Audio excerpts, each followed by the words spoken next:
Magandang gabi po sa inyong lahat. Yung presentation natin ngayon, hindi po ito katulad ng dati. Ito ay isang explanation lang po regarding doon sa natanggap natin na message patungkol sa First Friday at nagkataon na Biyernes Santo din siya. So, kalimitan, yung mga tao maraming ginagawa o pinapagawa kapag Biyernes Santo. Yung iba, nagsisimula sila a week before Semana Santa. Yung iba naman, isang buwan bago Semana Santa. Depende kung ano yung ipapagawa nila. Pero, doon tayo sa nagkataon, yung First Friday sa Biyernes Santo. Ano ba yung meron doon? Bago ko balasahin nito, gusto kong paliwanag sa mga tao.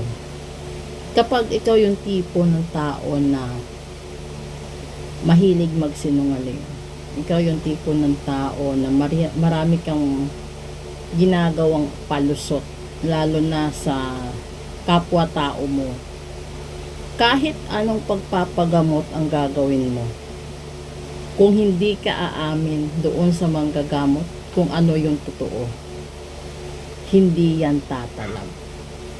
So, halimbawa,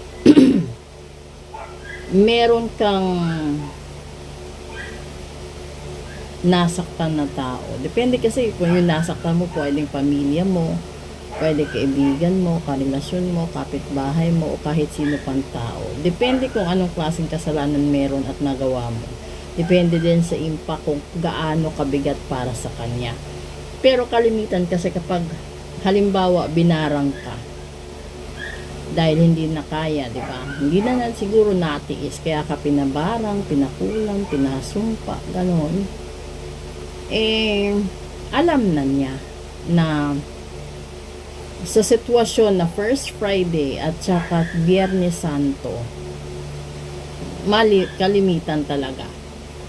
Kapag hindi ka humingi ng tawad or hindi ka man lang umamin sa kasalanan mo, kung meron kang pagkakautang sa pera, isa pa sa pinakamalaking dagok yan sa buhay mo, sa pamilya mo, sa negosyo mo, trabaho mo, at sa lahat ng sources of income mo.